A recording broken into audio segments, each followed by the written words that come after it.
Na wasalimu ndugu wa Kongomani wenzangu popote pale mlipo. Leo ni tarehe 21 mwezi wa kwanza mwaka 2026. Na wasalimu tena. Nashukuru kwa sababu ujumbe wangu umefika kwa walengwa, na mpaka tena wengine wamenirushia audio zenyewe kunirudishia. Nimesema hapana, hizo audio mimi nimesema kwa niaba ya Wakongomani, na kile kinachonisikitisha mimi kwa vitendo ambavyo Wakongomani wanavyovitenda sio vizuri. Nashukuru kwa sababu mtoto wa fujo huwa anasikia hata wakati wa kelele, lakini mtoto mtiifu huwa anasikia hata sehemu ambako kuna kelele, lakini ukiwa unamwambia anashikilia na anasikia. Na naamini waliopata ujumbe huu watakuwa wamejikosoa kitu fulani. Lakini hii ni sehemu ya pili ya neno ambalo niko napenda kuzungumza kwa wengine ambao nimesikia na kuona video zao, ambao hao wahamiaji wamekuja kuhamia mji wa wapi? Wa Kamanyola. Kwanza Mungu wangu, hii inakuwa recto verso. Unaona, katika maisha Biblia ilimaliza kila kitu na methali za wahenga zilimaliza kila kitu. Kitabu kinakuambia kwamba malipo yote ni hapa hapa duniani, ndio utaanza yapata hapa, malipo yote ya yale mabaya ambayo umetenda. Narudi nyuma kidogo. Hii ni kwa niaba ya Watusi ambao Wanyarwanda walikuwa Kongo, ambao kwa leo nao wanaanza kulalamika, nao wanaanza kulia. Kitu cha kwanza ambayo naweza nikashauri huyu dada ni kwamba alalamikie polisi au aende lilia polisi, ndo watamsikiliza vizuri. Mamiaka ya nyuma sana huko, mamiaka ya 90 hivi mpaka 92 hivi, kuna nabii mmoja, akina dada umoja, au tuseme akina mama mmoja, alikuwa anaitwa Mariamu wa Lutabula. Alikuwa anaishi pale Abela pale. Wengi hivi wanamfahamu vizuri, kwa sababu kama nimerudilia historia hii, nimerudilia kwa sababu watu wengi huwa wanasahau haraka. Na unabii ukitabiriwa, watu wengi huwa hawautie sana kwenye moyo, lakini matokeo yakitokea ndo watu huwa wanakumbuka, kumbe ilikuwa kweli. Narudilia historia hii kwa sababu gani? Mariamu wa Lutabula aliwahi kutabiri, kueleza hivi, akakusanya ndugu zake, akasema, Bwana ameniambia kwamba mnajiandaa kufanya vita na Wazaire. Wakati ule ingali Zaire, mfanye vita na Wazaire, nchi ambayo mmepokelewa vizuri, mmeishi vizuri, lakini ninyi mnataka kufanya vita zidi yao. Bwana anasema mambo hayo hayataki, na mtapigana vita lakini hamtashinda. Hilo lilikuwa neno lake la kwanza. Neno lake la pili, alisema kwamba nimeona damu imemwagika sana kwa vita ambayo mmeleta, lakini kwenye vita hivyo nimeona pipa za damu zinamwagika, ila niliona pipa za wandugu zangu ninyi Wanyarwanda wenzangu, pipa zenu za damu zilikuwa nyingi ambazo zimemwagika kuzidi za wale ambao mnakwenda kupigana nao. Unabii wake wa pili huo.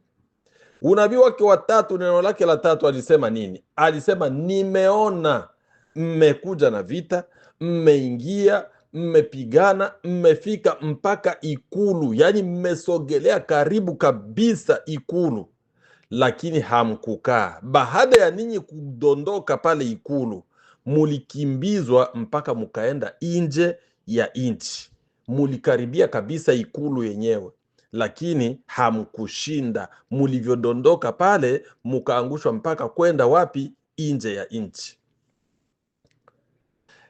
Haya ni maneno matatu ambayo nimezingatia sana kwa unabii wa ule mama Mariamu wa Abela, Mnyarwanda huyu, na alikuwa anawaambia kwa lugha yao. Basi nikidadisi kwa haraka, nimechunguza nikaona unabii wa huyu mama Cha kwanza ulitimia, vita vilianza. Walivyovileta Wanyarwanda, mwanzoni kabisa ilitangazwa wahasi wa Wanyamulenge wanapigania uhuru wao, kuomba uraia wao. Ndio gisi matangazo ilikuja, wakaja kuona huu ujumbe umeenda vibaya, wakabadilisha.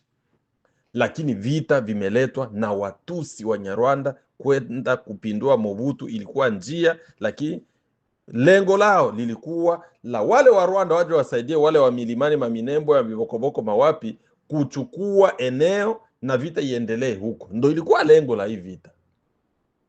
Unabii wa kwanza umetimia. Unabii wa pili, wao wa kweli wamefariki sana, kwa sababu ni kitu ambacho wameenda kujichokozea. Na unabii wa tatu ni kwamba walifika mpaka ikulu, wakina Azarias Ruberwa, wa Moise Nyarugabo, wakina James Kabarebe, ndo alikuwa amiri jeshi, yani alikuwa chef d'etat major wa Kongo kutoka Rwanda. Nyarwanda, chef d'etat major Rwanda, anakuja kuwa chef d'etat major Kongo, bitu wenye havijawahi kuwa. Wakina Bizima na Karaa walikuwa watu ambao, yani tuseme walifika ikulu sawa sawa na unabii wa Mariamu wa Abela gisi alisema. Wakina Ruberwa walifika, wanakuwa deuxième vice president wa republique. Nyarwanda huyu mwenye alikutoka Rwanda anakuja kusoma, anakuwa deuxième vice president wa Kongo. Unabii huu au maneno yale aliyosema ule dada yametimia 100%. Na kweli walivyodondoka sasa kule baada ya miaka yao 18, wako wapi? Wakina Ruberwa mbio, wakina Moise Nyarugabo, ndo huyo anaanza semea wapi? Kamanyola. Mwenye alikuwa Kinshasa anaanza semea Kamanyola. Sasa ajabu, anaweka kabila kamoya hivi kama ndugu yake Batusi mbele, eti ndio itakuwa kisingizio sasa au njia ya kukimbilia, eti Umoja wa Mataifa au serikali ya Kongo ione watu kweli wananyanyasika ili tuwasemee tena. Hiyo ni ng'oo. Bwana Moise Nyarugabo, audio zinafika mbali sana, mbali sana, na munazipataka, na mimi najua utaipokea hiyo audio, utaipata au utaisikia. Mawazo yako na politiki yako ni ya kitoto sana. Kama we ni lidere, kwa nini unakuwa lidere? Kwa nini unakuwa lidere wa taifa moja, wa kabila moja? Kama wewe ni lidere, unakuwa lidere wa kabila moja, unalenga nini hapo? Mfano wewe ulikuwa depute wa kutungwa wa miaka ya nyuma huko, manda ya kwanza ya Tshisekedi. Ulikuwa depute wa Uvira. Yaani kule Uvira uliona tu kabila ya Wanyarwanda tu ndo wa ndugu zako ambao unaweza ukatetea. Ndo gisi depute anasemaka. Depute ni mtu mwenye anatoka eneo lenye anatoka, kabila zote anazirepresente kule na anazitetea mbele ya Assemblée Nationale. Sasa wewe kwa upumbavu ambao unaona kwamba ukitetea eti waswandiza, mimi na waitaka waswandiza Wanyamulenge, lakini ni Barwande. Ukisema namna Paul Kagame anasema le rwandophone. Sasa le rwandophone ukisema mukiswahili ni Wanyarwanda tu, ambapo hawana busara ya kujua anasema kitu gani.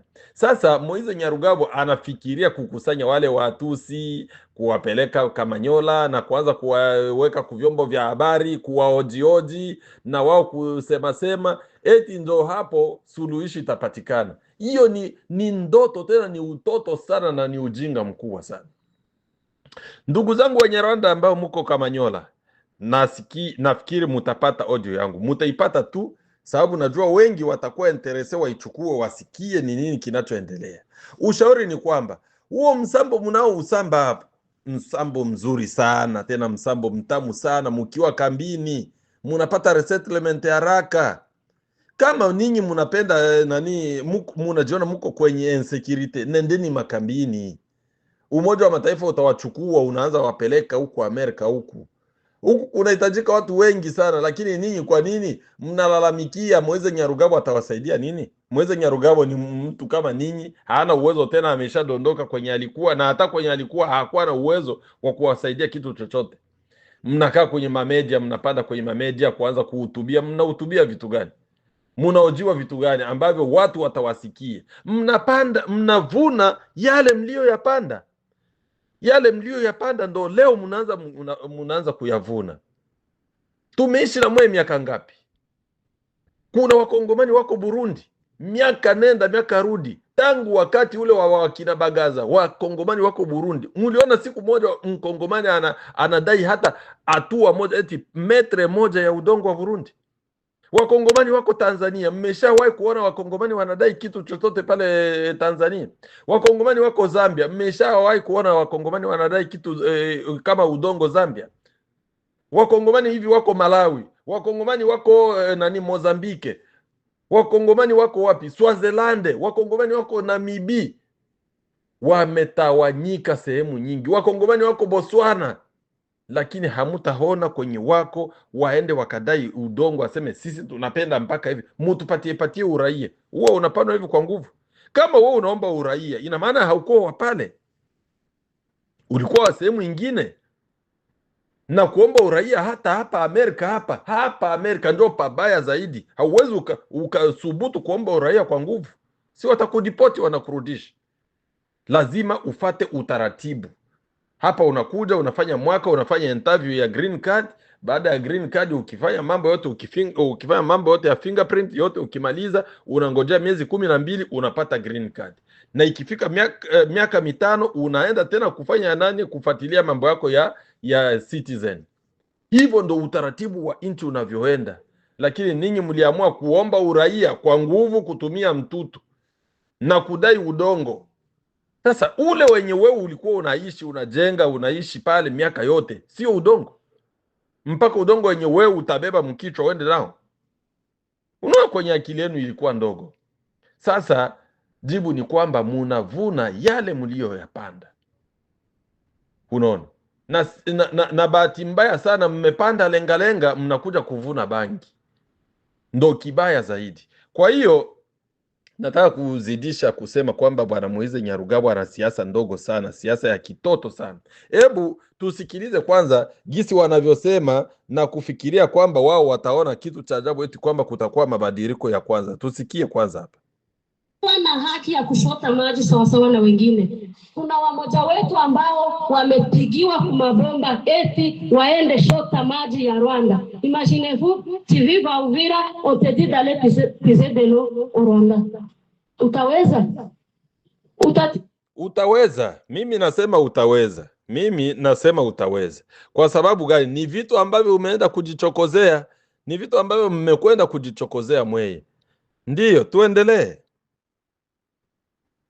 Utatia mai ya bugali yenye unatoa Rwanda na unaishi Uvira? Jibu ni hapana. Mbele ukogeshe mtoto wende shota Rwanda. Lakini tukavumilia, tukasema nchi ni yetu, tutabaki kwetu. Tulipoona afse inajiretire, tukasema hatuwezi tena kungoja damu imwagike na turudilie maisha mabaya. Sasa tunauliza, kwa nini nchi? Kwa nini ulimwengu? Kwa nini communauté internationale? Kwa nini Nations Unies? Kwa nini Amerika inatuchukia? Okay, sawa kabisa. Anauliza swali. Huyu dada ana akili sana. Kwa nini Amerika? Kwa nini communauté internationale? Kwa nini Umoja wa Mataifa unawachukia? Jibu lako ni hili mama, jibu lako ni hili.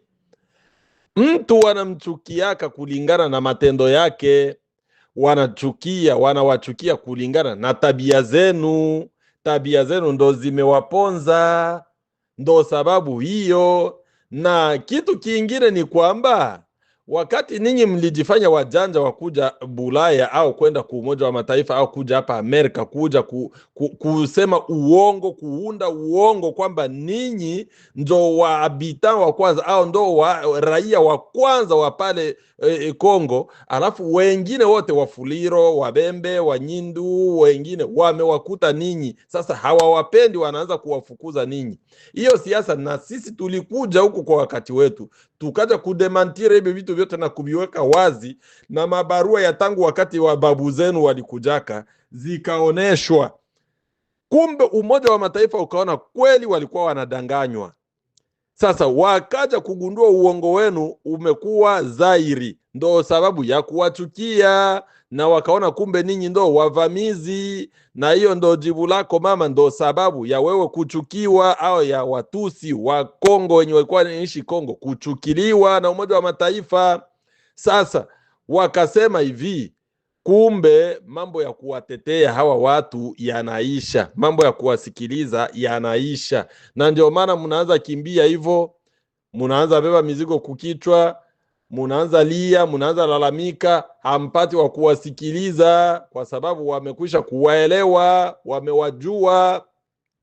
Hivyo mnavyofanya inakuwa sawasawa na mtu mwenye analala mnyumba, alafu kuna mbu nyingi, lakini yeye hana mustikere.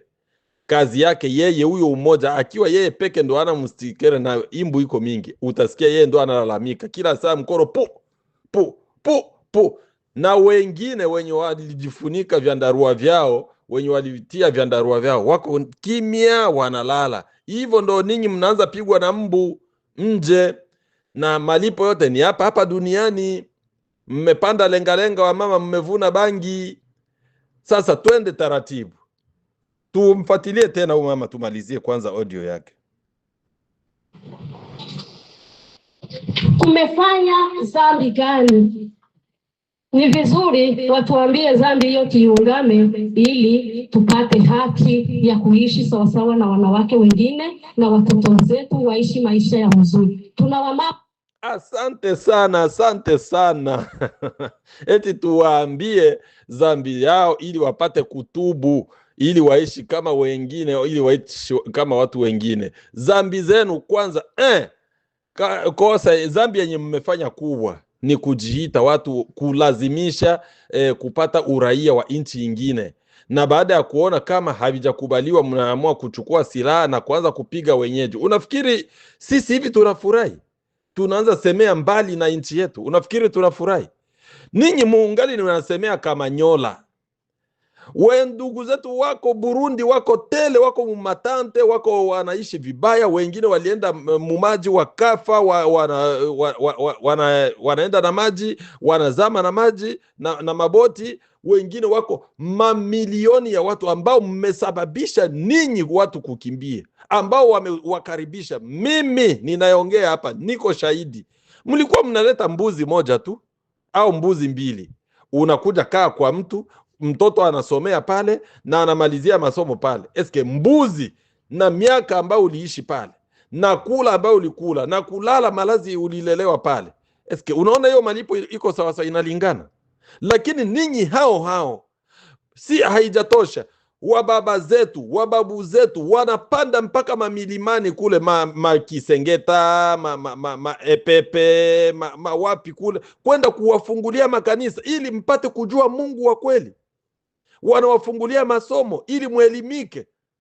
Lakini leo mkaamua kuchukua silaha eti tukimbize sisi ambao ni wenye waliwakaribisha, ambao ni Mungu alitupa udongo wetu, ambao Mungu alipanga mipaka. Leo mnatukimbiza sisi, alafu bado ungali unajuta kusema kwamba haujui kosa lenu, ili uambiwe kosa lenu upate kuungama. Kosa lenu ndo hilo.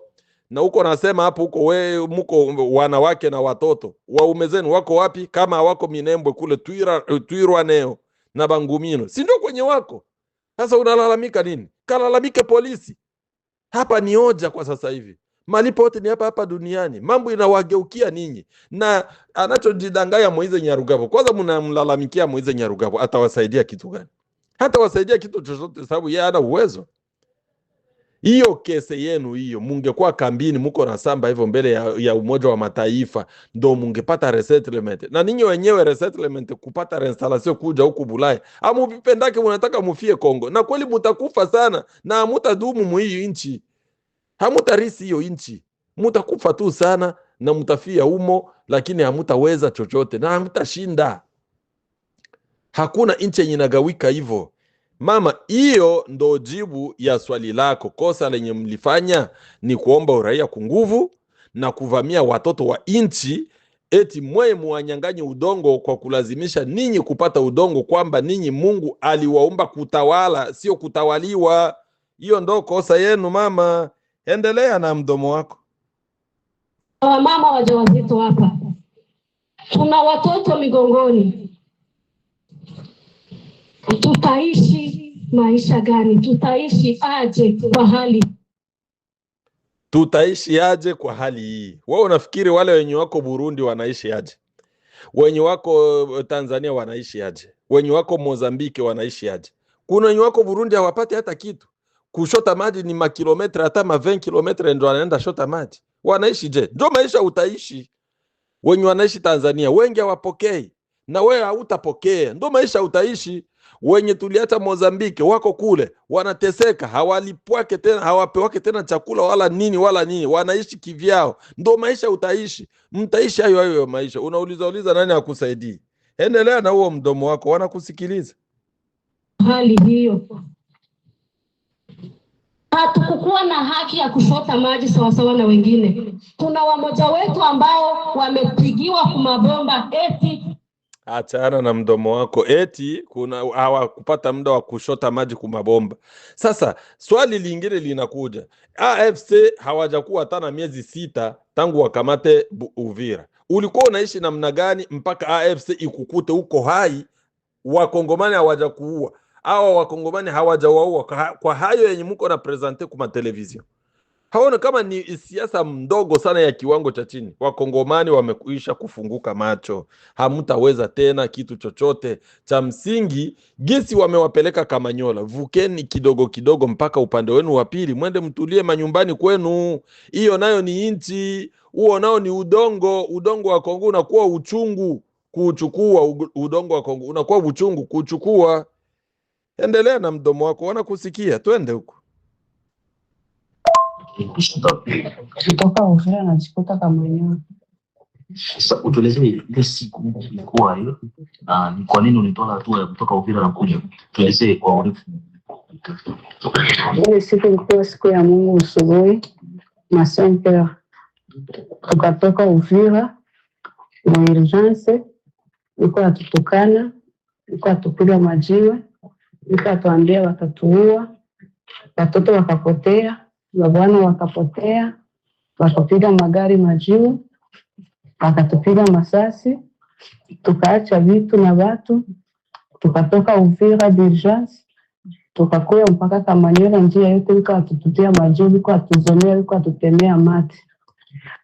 Unaona uongo ambao umepandikizwa hapa. Wakapigwa majiwe, wanazomewa, wako naenda wanapigwa masase, waume wakapotea na watoto wakapotea. Waume wapotee na watoto wapotee, wanawake waonekane. Wakongomani, fungueni akili, mfungue macho. Hawa watu ni wajanja sana na ni waongo, na huwa anayosema huyu mwanamke ni uongo, kwa sababu wao walikuwa mu mikono ya AFC, na AFC wanalalamika wao eti AFC njo iliwabeba, AFC na M23 njo iliwabeba eti na wapeleka sehemu yenye kuna usalama. Sasa wanani wanaweza wakawazomea na kuwapiga masasi na wako mikononi mwa ndugu zao waasi wa AFC? Hamone kama huu ni uongo ambao umetungwa? Waume zao wamepotea, wamepotelea wapi? Wako milimani, ndo wanajeshi watwirwaneo wangumino ndo wako kule, warede tabara ndo wako kule milimani kule. Alafu ushauri wangu ni huu, ndugu zangu wa Kongomani, acheni kupoteza muda na mainterview ya vitu vya ovyo hivi. Na ndio maana nilisema jana kwamba TV nyingi ni mali ya hawa Watusi ambayo inapiblie tabia zao na inapiblie mateso yao. TV nyingi sana ziko pale kwa maslahi ya Watusi. Sasa wa ndugu zangu wa Wanyarwanda, ni hivi, malalamiko yenu haitasikika tena sehemu, na sisi tumesha kuja kufunga ile njia yenye mlikuwa mnaingia kuja kudanganya. Tumesha kuja kuifunga, tumeiziba. Kwa hiyo hamutasikilizwa tena, kwa sababu tabia yenu imekwisha julikana. Sasa ninyi mnalalamika mwe kabila moja yenye iko Mkongo. Unafikiri pale Burundi kabila ngapi zilikimbia ziko pale? Wabembe wako pale tele, Wafulero wako pale tele, Wavira wako pale tele. Deja inakuja kabila 3 hizi, Wanyindu wako mule, kabila 4. Sasa ninyi kabila moja ndio mnakuwa mnajitelevize, na bado mungali Mkamanyola, mungali Mkongo mule. Sasa mnalalamika nini? Kalalamikeni polisi. Mnalalamika hasa nini? Kwanza hamuna aibu, mnaenda kulalamika mbele ya nani, ya Moise Nyarugabo, atawasaidia kitu gani? Kwa hiyo ndo hayo, mnatakiwa mtubu. Dawa yenu, uliuliza swali mzuri, kama ni dhambi gani yenye mulifanya ili muombe msamaha, musamehewe ili muishi kwa amani. Cha kwanza, ombeni Mungu mwenyewe msamaha, kwa sababu muliua taifa la watu teule la Mungu. Cha pili, ombeni wakongomani msamaha, kwamba sisi kiukweli ni Wanyarwanda ambao tulikimbia na tukaja kwenu na kuomba uraia, lakini tuliuomba kwa njia mbaya. Kwa hiyo mtusamee, tunakubali tuko Wanyarwanda lakini tuishi hapa. Na cha tatu, muweke silaha zote chini, muzisalimishe ku serikali. Na wakongomani wa watu maskini we hawakao yake kusamea, watabaki wanasema hawa walitukoseaka, lakini Mungu mwenyewe atawalipa. Mungu mwenyewe atawalipa. Kwa hiyo ndo hiyo mama, ndo majibu yenu ya ninyi Wanyarwanda ambao mnaendelea kutesa wakongomani. Asante sana na washukuruni tena. Leo tena ni tarehe 21 mwezi wa kwanza mwaka 2026 ambao nimejibu hivi hawa wa vibaraka ambao wametumwa na Moise Nyarugabo kufikiri labda Moise Nyarugabo ni chochote au lolote, wala si chochote, na hata badilisha kitu hata kimoja. Asanteni sana na washukuruni.